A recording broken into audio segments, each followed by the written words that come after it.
Bà số đây bóng ổn ở này hay nè dương miền po đầm miền muối đã chỉ po đầm miền này ai tha po đầm miền đồng thơm mình tên sầm nạp dương bị chi po rọt Campuchiaก็โดยที่ยังก็ท่าpo đầm miềnนี้มีสำคัญเหมือนเดิมบ่าเจ้าตัวตัวนึงการพร้อมเพรียงนี่ระเวียนกัมพูชีជាមួយនឹងថៃនៅក្នុងការអនុវត្តនៅបទជប់បាញ់បន្ទាន់រាប់ចាប់ពីម៉ោង12ថ្ងៃត្រង់ថ្ងៃទី27ខែធ្នូនេះទៅបាទដោយកម្ពុជាហើយនិងថៃគឺបានឯកភាពគ្នាហើយបាទដោយថាអញ្ចឹងហើយជាសំណួរទៅតើសង្គ្រាមរវាងកម្ពុជានិងថៃអាចនឹងឆាប់រកឃើញពន្លឺសន្តិភាពខាងវិញឬក៏យ៉ាងណាបាទសម្រាប់ធានបទវីដេអូនេះគឺតាមធានបទបែបហ្នឹងបាទសម្រាប់ព័ត៌មានខ្ញុំសូមអានជូនតែម្ដងនេះគឺខ្ញុំបានសរសេរខ្លះហើយក៏មានចំណុចមួយចំនួនខ្ញុំនឹងអានសេចក្តីប្រកាសរួមរវាងកម្ពុជានិងថៃដែលបានចេញហើយក៏មានការបង្ហោះនៅលើ page របស់ក្រសួងការពារជាតិកម្ពុជាផងដែរបាទជារួមគឺកម្ពុជានិងថៃនឹងបានព្រមព្រៀងគ្នាអនុវត្តនៅបទជប់បាញ់បន្ទាន់ចាប់ពីវេលាម៉ោង12ថ្ងៃត្រង់ថ្ងៃទី27ធ្នូនេះតទៅហើយគណៈដែលកងទ័ពទាំងសងខាងនោះគឺនឹងរក្សាការឈរជើងនៅទីតាំងឈរជើងបច្ចុប្បន្នរបស់ខ្លួនរៀងៗខ្លួននឹងបាទហើយបទជប់បាញ់ជាបន្ទាន់នេះគឺខាងកម្ពុជាយើងមានបាទលោកទាសីហារដ្ឋមន្ត្រីក្រសួងការពារជាតិជាតំណាងចំណែកឯខាងភាគីថៃនោះគឺមានលោកបាទណត្តផុនណឋានិតរដ្ឋមន្ត្រីក្រសួងការពារជាតិថៃជាអ្នកតំណាងនៅក្នុងការចុះហត្ថលេខាក៏ដូចជាចុះកិច្ចព្រមព្រៀងរវាងគ្នានៅក្នុងការអនុវត្តបទជប់បាញ់បន្ទាន់នេះហើយការចុះហត្ថលេខាក៏ដូចជាការព្រមព្រៀងនៅក្នុងកិច្ចប្រជុំបន្ទាន់កិច្ចប្រជុំពិសេសនេះគឺធ្វើឡើងនៅខេត្តបៃលិនគឺនៅច្រកទ្វារព្រំដែនអន្តរជាតិព្រំនៅក្នុងខេត្តបៃលិនរបស់កម្ពុជាយើងហ្នឹងជាប់ជាមួយនឹងច្រកព្រំដែនបានបកាតដែលស្ថិតនៅក្នុងខេត្តច័ន្ទបុរីប្រទេសថៃបាទហើយធ្វើឡើងនៅថ្ងៃទី27ធ្នូនេះតែម្ដងបាទសូមបញ្ជាក់ផងដែរថានៅក្នុងកិច្ចប្រជុំពិសេសនេះខាងភាគីកម្ពុជាហើយនិងថៃនោះគឺបានរំលេចឡើងក៏ដូចជាសង្កត់ធ្ងន់ទៅលើគោលបំណងសំខាន់ចំនួន11ធំហើយខ្ញុំសូមចូលទៅអានសេចក្តីប្រកាសរួមតែម្ដងបាទខ្ញុំនឹងអានជូនបងប្អូនតែម្ដងបាទខ្ញុំចូលអាននេះបងប្អូនគឺបាទនេះសេចក្តីប្រកាសរួមនេះវាអត់ពកខមុខខ្ញុំបាទមាន11ចំណុចសំខាន់ដែលទី1នោះគឺភាគីទាំងសងខាងពលគឺកម្ពុជាហើយនិងថៃសូមបដិចេះមើលពេញភាគីកម្ពុជានិងថៃឯកភាពគ្នាលើបទជប់បានជាបន្ទាន់ក្រោយការចុះហត្ថលេខាលើសេចក្តីប្រកាសរួមនេះគឺគិតចាប់ពីម៉ោង12ថ្ងៃត្រង់ម៉ោងនៅក្នុងស្រុកថ្ងៃទី27ធ្នូឆ្នាំ2025ពាក់ព័ន្ធនឹងការប្រើប្រាស់អាវុធគ្រប់ប្រភេទក្នុងគ្រប់ករណីនិងនៅគ្រប់តំបន់ដោយរាប់បញ្ចូលទាំងការវាយប្រហារទៅលើភូមិស៊ីវិលគោលដៅនិងហេដ្ឋារចនាសម្ព័ន្ធស៊ីវិលនិងកម្មវត្ថុខាងយោធារបស់ភាគីម្ខាងទៀតភាគីទាំងពីរត្រូវជៀសវាងការផ្ទុះអាវុធដោយគ្មានមូលហេតុឬធ្វើសកម្មភាពរុលទៅមុខឬចលនាកម្លាំងទៅលើទីតាំងឬកងកម្លាំងរបស់ភាគីម្ខាងទៀតទោះស្ថិតក្នុងកលៈទេសៈណាក៏ដោយភាគីទាំងពីរមិនត្រូវបំពានកិច្ចព្រមព្រៀងនេះជាដាច់ខាតនេះជាចំណុចទី1ដោយឡែកតកតនឹងចំណុចទី2នោះភាគីថៃនិងកម្ពុជាបានឯកភាពគ្នារក្សាការឈរជើងនៃកងកម្លាំងរបស់ខ្លួននៅទីតាំងបច្ចុប្បន្នដោយមិនត្រូវធ្វើសកម្មភាពចល័តកងទ័ពបន្ថែមទៀតទេនិយាយជារួមគឺបច្ចុប្បន្ននេះកងទ័ពដែលឈរជើងនៅចំណុចណាគឺត្រូវឈរជើងចំណុចនោះដដែលបាទហើយនៅក្នុងចំណុចទី2បានរំលេចបន្ថែមថាមិនត្រូវឲ្យមានការធ្វើសកម្មភាពចល័តកងទ័ពដោយរាប់បញ្ចូលទាំងការល្បាតចូលទៅទីតាំងរបស់ភាគីម្ខាងទៀតបាទនេះគឺជាចំណុចទី2បងប្អូនស្ដាប់តន់ទេ ហើយដោយឡែកចូលទៅដល់ចំណុចទី3នោះគឺភាគីទាំងពីរឯកភាពគ្នាថារាល់ការព្រមព្រៀងក្រោមសេចក្តីប្រកាសរួមនេះមិនត្រូវធ្វើឲ្យប៉ះពាល់ដល់ក្របដល់ការខណ្ឌសីមាព្រំដែននិងព្រំដែនអន្តរជាតិរវាងប្រទេសទាំងពីរនោះទេបាទហើយភាគីទាំងពីរពលគឺកម្ពុជានិងថៃនឹងបានឯកភាពគ្នាប្រគល់ទូនាទីឲ្យគណៈកម្មការចម្រុះព្រំដែនបន្តអនុវត្តការងារវាស់វែងនិងខណ្ឌសីមាព្រំដែនឲ្យបានឆាប់រហ័សបំផុតស្របតាមកិច្ចព្រមព្រៀងដែលមានស្រាប់រវាងប្រទេសកម្ពុជាហើយនិងថៃនឹងដើម្បីសម្រេចបាននៅសន្តិភាពបានយូរអង្វែងតាមបណ្ដោយព្រំដែនរវាងគ្នានឹងគ្នាភាគីថៃនិងកម្ពុជាឯកភាពគ្នាថានឹងប្រើប្រាស់យន្តការដែលមានស្រាប់នៃគណៈកម្មការចម្រុះព្រំដែនដើម្បីធានាសុវត្ថិភាពនិងសន្តិសុខរបស់ក្រុមការងារវាស់វែងចម្រុះនៅលើទីតាំងជាក់ស្ដែងដោយរាប់បញ្ចូលទាំងសុវត្ថិភាពពីការជន់មីនផងដែរបាទហើយភាគីថៃនិងកម្ពុជាទៅនោះក៏ឯកភាពគ្នាទៀតថាគណៈកម្មការចម្រុះព្រំដែននឹងផ្ដល់អធិភាពខ្ពស់បំផុតចំពោះការងារវាស់វែងនិងខណ្ឌសីមាព្រំដែននៅតំបន់រងផលប៉ះពាល់ដែលមានជនស៊ីវិលរស់នៅពលគឺតំបន់ដែលបាញ់គ្នាបងប្អូនបាញ់គ្នាទៅមកប្លង់ទៅប្លង់មកហ្នឹងគឺនៅក្នុងចំណុចទី3នេះដែរបាទនេះជាចំណុចទី3ដោយឡែកចំណុចទី4ភាគីទាំងសងខាងកម្ពុជានិងថៃហ្នឹងបានឯកភាពអនុញ្ញាតឲ្យជនស៊ីវិលរស់នៅក្នុងតំបន់ព្រំដែនដែលរងផលប៉ះពាល់ហ្នឹងអាចវិលត្រឡប់ទៅផ្ទះសម្បែងខ្លួនឯងវិញបាទចំណុចនេះវិលទៅវិញមិនដឹងថានៅក្នុងលក្ខខណ្ឌមិនទេបងប្អូនតែចុះបើករណីផ្ទះសម្បែងត្រូវបានកំទេចអស់ហើយតែពួកគាត់វិលទៅយ៉ាងណាដែរនេះសង្ឃឹមថានឹងមានដំណោះស្រាយបាទទៅលើករណីនេះព្រោះដោយដែលយើងឃើញស្រាប់យើងឃើញមានការប្លង់ទៅប្លង់មកច្រើនគ្រាប់មែនទែនចឹងចំណុចនេះយើងស្ថិតនៅក្នុងរឿងក្តីបារម្ភមួយដែរបាទហើយនៅក្នុងចំណុចទី4រំលេចថាឲ្យទៅផ្ទះសម្បែងវិញនិងប្រកបអាជីវភាពរស់នៅធម្មតារបស់ពួកគេវិញក្នុងពេលឆាប់បំផុតដោយគ្មានការរារាំងនិងដោយមានសុវត្ថិភាពនិងសេចក្តីថ្លៃថ្នូរនៅក្នុងតំបន់រៀងៗខ្លួនអញ្ចឹងហើយចំណុចសំខាន់នោះគឺសួរថាផ្ទះពួកគាត់នោះវាខ្ទេចខ្ទីអស់ហើយពួកគាត់វិលចូលយ៉ាងណាចូលធ្វើមិនបើខ្ទេចខ្ទីអស់លេងហើយអញ្ចឹងសង្ឃឹមថារដ្ឋាភិបាលទាំងសងខាងនឹងជជែកវិញគ្នាបន្តទៀតបាទតែយ៉ាងណាក៏ដោយយើងត្រូវរងចាំមើលម៉ោង12ថ្ងៃត្រង់នេះសិនតើបទទប់បាញ់នេះអនុវត្តបានឬក៏មិនបានចឹងទៅបាទតែនេះយើងមកអានបន្តទៀតបាទចំណុចទី5គឺកម្ពុជាហើយនិងថៃនឹងឯកភាពគ្នាថានឹងបង្កើនកម្លាំងកងទ័ពតាមបណ្ដោយព្រំដែនរវាងគ្នាទៀតទេហើយការបង្កើនកងទ័ពណាមួយអាចនឹងបង្កើននូវភាពតានតឹងហើយបង្កឲ្យមានផលអវិជ្ជមានប៉ះពាល់ដល់កិច្ចខិតខំប្រឹងប្រែងរយៈពេលវែងក្នុងការដោះស្រាយស្ថានភាពនាពេលបច្ចុប្បន្ននេះបាទនេះជាចំណុចទី5ដោយឡែកបាទសូមបន្តមកចំណុចទី6បងប្អូនគឺកម្ពុជានិងថៃនឹងបានឯកភាពគ្នាមិនប្រព្រឹត្តសកម្មភាពបង្កហេតុណាមួយដែលនាំឲ្យមានភាពតានតឹងដោយរួមបញ្ចូលទាំងសកម្មភាពយោធាចូលក្នុងដែនអាកាស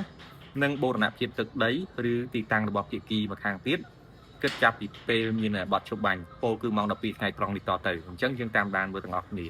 ហើយភាគីថៃនិងកម្ពុជាក៏ឯកភាពគ្នាមិនធ្វើការសាងសង់ឬពង្រីកហេដ្ឋារចនាសម្ព័ន្ធយោធាក៏ដូចជាការជីកលេនដ្ឋានផ្សេងៗនៅលើទីតាំង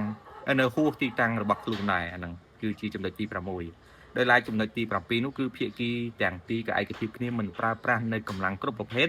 ប្រឆាំងទៅនឹងជនស៊ីវិលដែលជាប្រជាពលរដ្ឋស្លូតត្រង់ហ្នឹងនិងគោលដៅស៊ីវិលទោះក្នុងកលៈទេសៈណាក៏ដោយ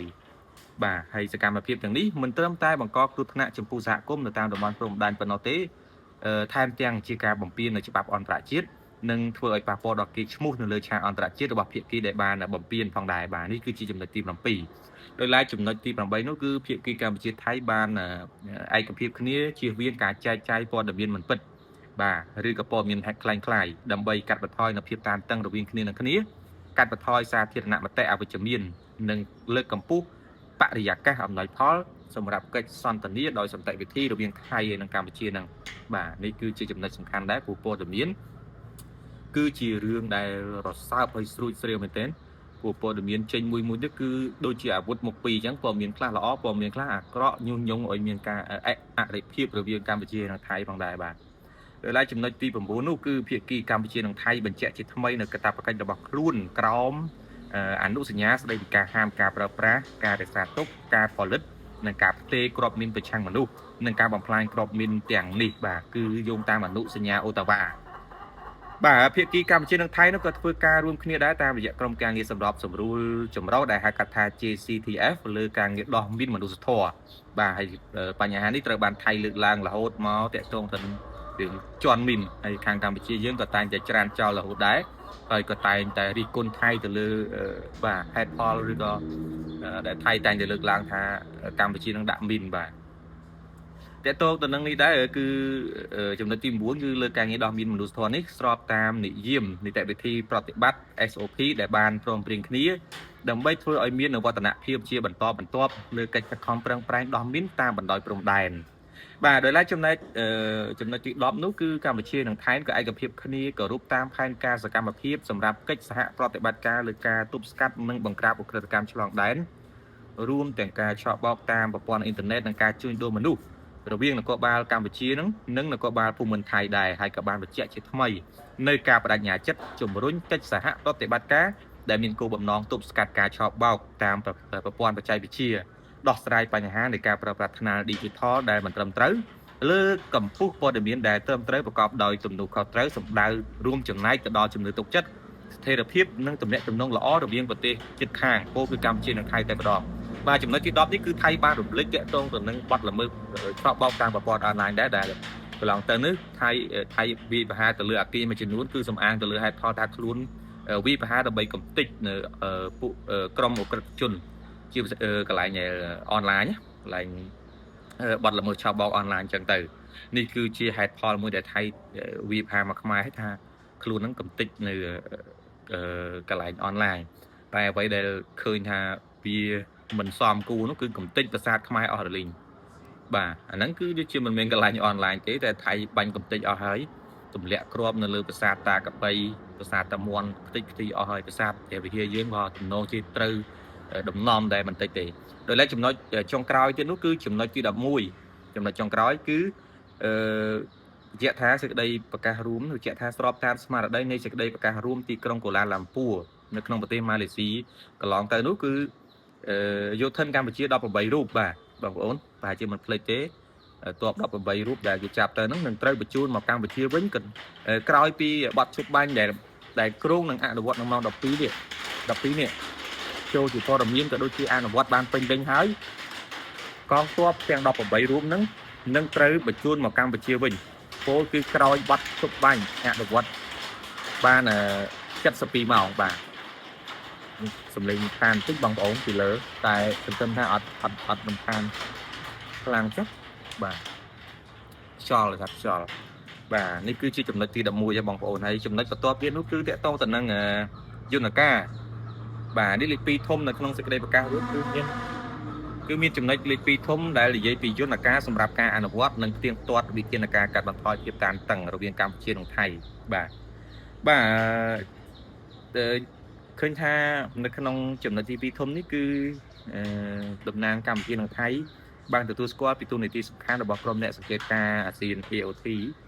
និងឯកភាពគ្នាពង្រឹងទូនាទីរបស់ក្រុមអ្នកសង្កេតការណ៍អាស៊ាន AOT ក្នុងការផ្ទៀងផ្ទាត់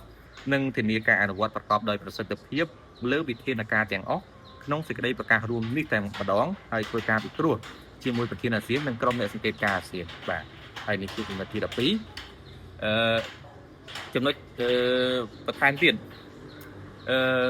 បាទគេដាក់បងលេខទី13អញ្ចឹងមកថាគេផ្ដាច់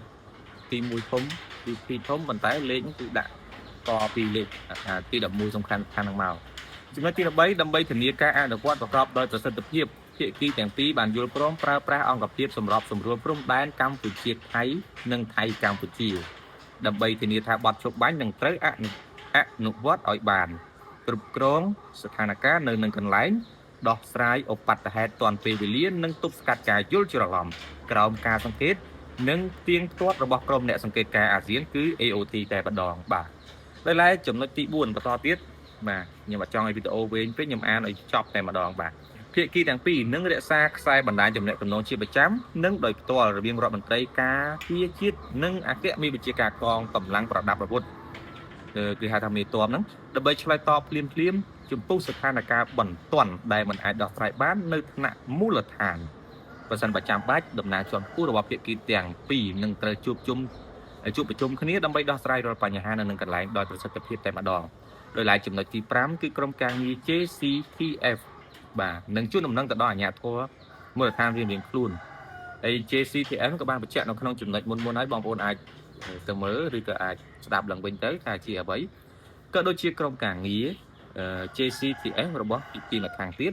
ដើម្បីឲ្យបានដឹងឮនិងដើម្បីសម្រួលដល់ប្រតិបត្តិការដោះមីនមនុស្សធម៌នៅក្នុងតំបន់អតិភិបនៅព្រំដែនដែលបានព្រមព្រៀងគ្នាស្របតាមផែនការសកម្មភាពដែលបានព្រមព្រៀងគ្នាដោយភាគីកម្ពុជាថៃដើម្បីធ្វើឲ្យប្រតិបត្តិការមានភាពរលូនដោយគ្មានការរារាំងឬការយល់ច្រឡំណាមួយឡើយបាទហើយដោយឡែកចំណែកចំណុចចុងក្រោយបំផុតគឺ16នោះគឺក្រុមសារព័ត៌មានផ្លូវការរបស់ភាគីទាំងពីរនឹងរក្សាការទំនាក់ទំនងជាប្រចាំនិងដោយផ្ទាល់បាទនិយាយចំគឺអ្នកកសែតទាំងសងខាងថៃនិងកម្ពុជាហ្នឹងគឺមានការទំនាក់ទំនងគ្នាដើម្បីធានាបាននូវការទប់ស្កាត់និងការគ្រប់គ្រងព័ត៌មានមិនពិតនិងព័ត៌មានคล้ายៗប្រកបទៅដោយប្រសិទ្ធភាពបាទចំណុចនេះសំខាន់មែនទែនបងប្អូនព័ត៌មានវាអាចជាចំណុចក្តៅបើសិនជាព័ត៌មានមួយចំនួនផ្សាយមិនមានការពិតទេគឺនឹងញុះញង់ឲ្យមាន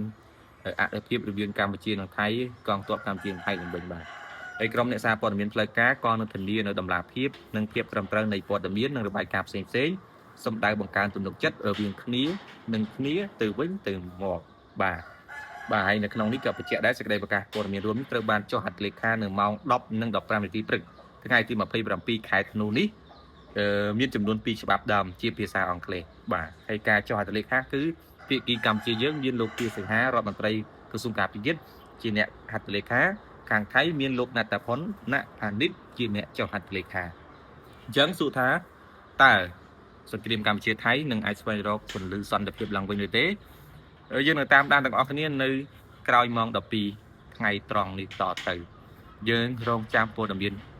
វិវត្តដូចជាការអាប់ដេតព័ត៌មានរបស់ក្រសួងការពារជាតិនិងเพจព័ត៌មានផ្លូវការផ្សេងៗទៀតហើយយើងនឹងសង្ឃឹមថានេះគឺជាច្រកចេញនេះគឺជាច្រកដែលយើងអាចរកពន្លឺសន្តិភាពឡើងវិញព្រោះវាជារឿងដែល